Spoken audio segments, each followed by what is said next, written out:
send an other song.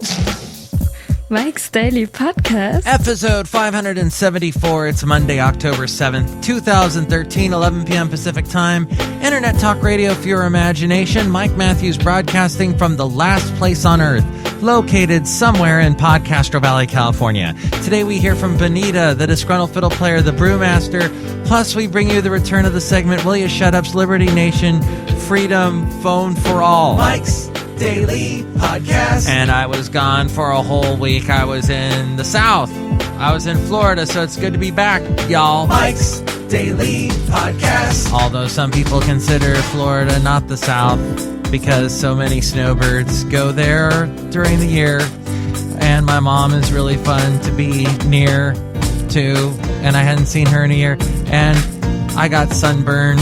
My back is all itchy and scratchy, and I have learned that I am a little bit afraid of sharks. Mike's Daily Podcast. Because while I was in the water there in Daytona Beach, I saw two sharks, and hark, Mike's I think that Daily even though they didn't get Podcast really close to me, yeah, it was a little bit scary. I could see them through the water. The water is so clear. And one of them came up about 6 feet away, then turned abruptly and left. It was kind of a smaller shark, but still is like at least 5 feet long. And then this other one came pretty close and then left. And they move so fast, and they move like sharks, and they're so scary. And this guy had a hammerhead. It was interesting. Wow. But the only other thing was jellyfish. Lots of big, huge jellyfish. In fact, I posted one on my Facebook. The one, not the one for the podcast, but the one that is at Mike Talks. And gosh, these things were huge. So that was a lot of fun. And then also meeting my mom's new boyfriend. What a nice guy. The nicest guy. So awesome. We talked and talked, but he did an interesting thing during dinner. I guess he really liked me or something. He started talking politics, and I was kind of like, what? Wait, I'm just getting to know you. We don't talk politics when we first meet people, do we? Do we do that? I guess. I don't know. But, you know, his politics were completely different from mine, my views, my leanings. But I just listened to him and shook my head, and I said, okay, all right, you know, you're my mom's new boyfriend. Look who just walked in. Hi, Mike. How y'all doing? It's Benita the Rodeo Queen. And it's a disgruntled fiddle player, tell you what. What? You mean just because he wasn't some kind of bleeding heart, left-leaning liberal like yourself, you didn't like what he was saying? No, I mean, it was but, you know, we talk politics because you and I know each other, and we've done this for a long time. So I know you're going to be just crazy conservative, Tea Party and Republican, and wanting to shut down the government and cause all chaos and craziness. Well, you want some stupid health care that's a socialist, communist plot to destroy this great country that I love so much. But you're going to destroy this country you love so much by not allowing to at all negotiate. Your president is not negotiating. See, this is the kind of thing I could have been talking about with him, but instead I'm talking about it with you. But you're not my mom's new boyfriend. I don't know. She's kind of cute. Well, thank you. She's more than kind of cute. She's my mom. Sorry. Oh, you're forgiven. Benita. Yes, Mike? Did you miss me? Yeah, I missed you every second. But did you have fun in the South where the Disgruntled Fiddle Player and I are from? Yes, I had a great time. You know, I had some fried fish and chips. Actually, the fish and chips they do now in the South, well, in this part of Daytona Beach that I was at, very, very healthy. Like, you know, not the batter that was full of fat. And now they're using more of the cornmeal, a little less fattening. It was delicious. Wow, sounds disgusting. Mike, the only way to do it is to fry it up and use really fattening batter. Tell you what. What? That's what tastes the best. All right, well, just trying to avoid the heart attack. Oh, look, who just walked in. Hi, Mike. I make the root beer. I'm the brewmaster. Oh, boy. Brewmaster, did you make a root beer in honor of me coming back from Florida? Yeah, I did. It's called Mike's Back from Florida. Earthberries, like some? Oh, it looks so good. Wow. I really don't want any. Take it away. Mike, drink it now. All right. And, oh. Whoa. Does that actually have gum in it? Yeah, I thought it would make it something for you to do while you're drinking it. Well, the gum could choke people. Not really a good idea.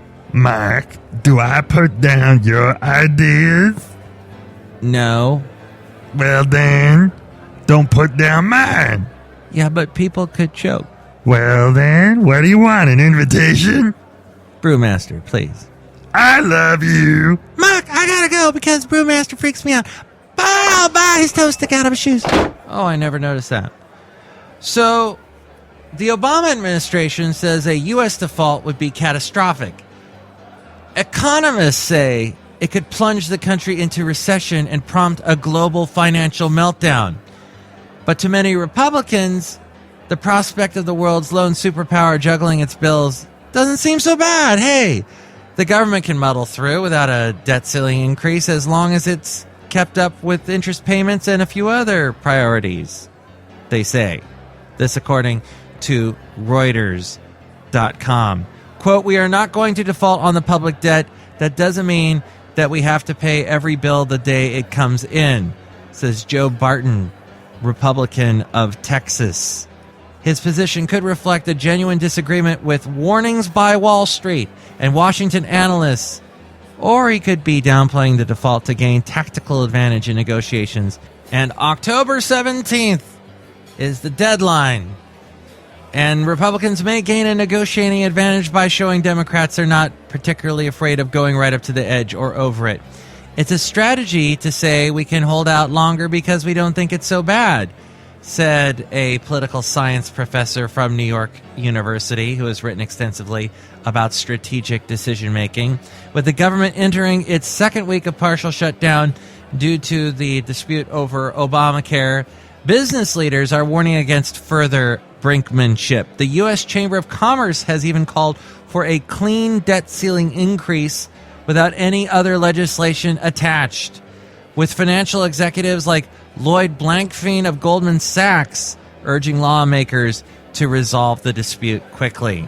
Mark, what's the problem with going over the edge? I mean, look at Miley Cyrus. She went over the edge.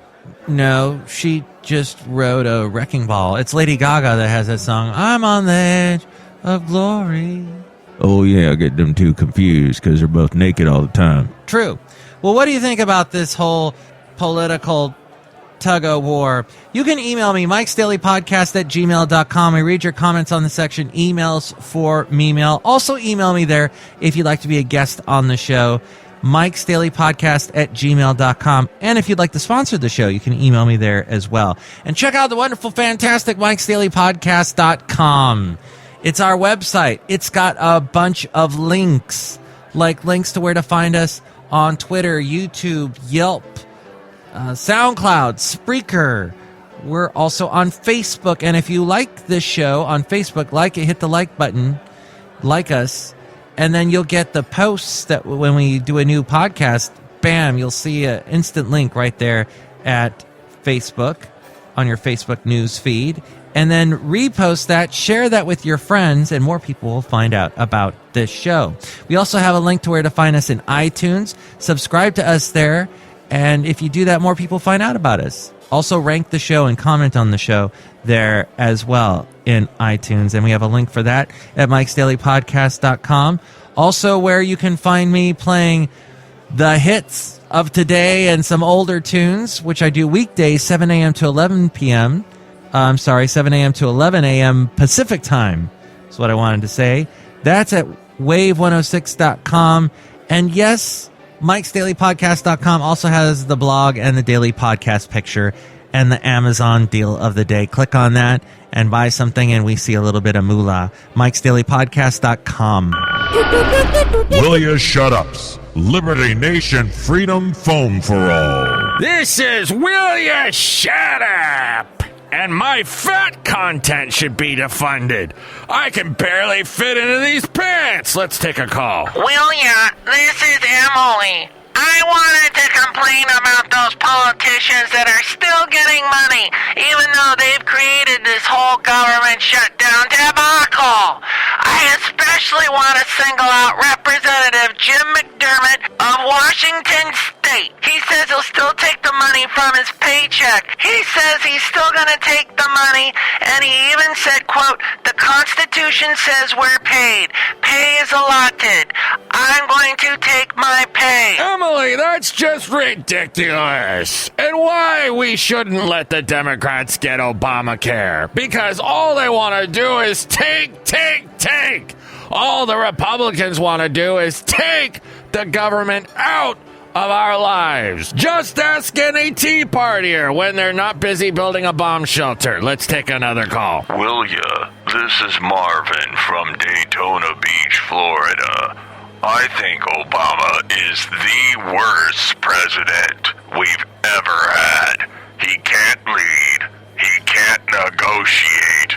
For years, I worked with the unions, and I learned sometimes you have to give a little. Obama doesn't know how to give. He hates America. By the way, the two best presidents were Lyndon Johnson and Ronald Reagan. Lyndon Johnson? You give a Democrat a best label? Did you not see what political affiliation he was in your history book?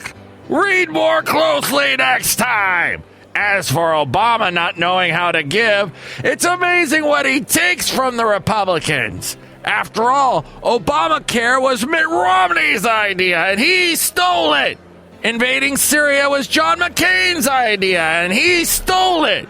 Marrying Michelle Obama was my idea, and he stole it. Seriously, she's a beautiful woman. One more call. WILLYA, Obama should have never become president, and surely should have never been given a second term. Where's his business experience? I run a business, and he wouldn't last 5 seconds in my pipe fitting store. I bet he wouldn't even be able to run the cash register. Ha ha ha ha ha ha ha! That's so funny, Mr. Small Business Owner. You just kill me. It's that kind of humor we need more of in today's world. I tell you, this world is full of twerking and twerping and texting and doodadding. It's deplorable. And you're right. Obama couldn't run a business. He has no experience. It's not like he's been running a world power for the past 5 years, and that he's pulled us out of one of the worst recessions in our country's history, and that he's killed one of the most villainous, hated terrorists in the world when Bush had given up, and that he's helped to keep a country fairly united that's been rocked by huge differences over marriage equality, race relations, and the disparity of wealth. Such a loafer! Tune in next time when we'll basically take everything Fox News says and repeat it without pictures. Till then, keep the faith, America, and hold on to your principles, Tea Party, even as you slowly kill this wonderful, progressive, yet slightly backward because of you nation. This is WILLYA Shut Up. Back to you, Mike, my tea-scented little butterbean. I'm a what? As we go outside the last place on earth where we bring you Mike's Daily Podcast somewhere in Podcastro Valley, California. And here's today's podcast picture. And the wonderful picture is of a moment where I had a praying mantis on my hand at Fairmont Ridge in between San Leandro and Podcastro Valley, California. My friend Owen Welsh from Welsh on the World put that on my hand, and I was amused by it, so you see that in the picture, and you can see the picture right now at mikesdailypodcast.com. Mike, I sure like praying mantises because they pray, and everyone should pray to our Lord. Okay, they're a religious bug, I think. Mark, you know what, you should pray that the Republicans stop Obamacare, because once that goes into effect, we all die. All right, well then, I have never been in a prayer circle with you before, Disgruntled Fiddle Player. It's kind of new for me. I feel a little odd. Well, get used to it. Feeling odd is the new normal. If you're the new normal, I want to stay odd. Tomorrow, we will bring you the return of the much-loved segment, Wow Shuts Wow. Plus, we'll hear from Madame Rootabega, Valentino, and Bison Bentley. I love you. Brewmaster, wow, you have a beautiful voice. Have you ever tried singing? I see dreams are blue. Root beer too. Yeah, that's not going to work. Mike's Daily Podcast is written and produced and performed by Mike Matthews. His podcast is super easy to find. Download or listen to his show and read his blog at mikesdailypodcast.com. Email Mike now at mikesdailypodcast@gmail.com. See you tomorrow. Bye!